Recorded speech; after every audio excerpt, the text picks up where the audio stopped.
ملا تمل الإبراهيمي الله يرحمه مشوا هو وسيد محسن الخصاي الله يرحمه لبغداد. تعرفون بذاك الوقت أحبتنا المشاهدين الروح لبغداد قليلة والسيارات قليلة جدا، فهم من راحوا لبغداد مروا على وزارة الثقافة، صار طريقهم على وزارة الثقافة، فهناك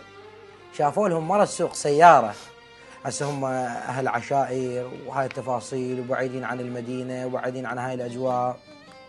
وهذا الحكي وين بالخمسينات بالسبعينات بالستينات، بعد أبعد يجوز حتى بالأربعينات.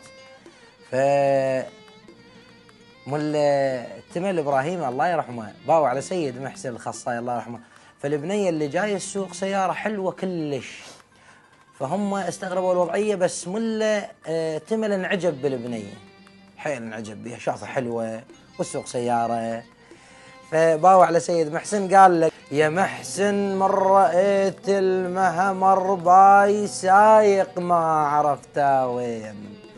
مرباي لو ان يحصل الي طلبت، مرباي اهلو مثل شخص يصير لي، لو هو لو واحد يشبهه، لو هي لو واحدة تشبهها.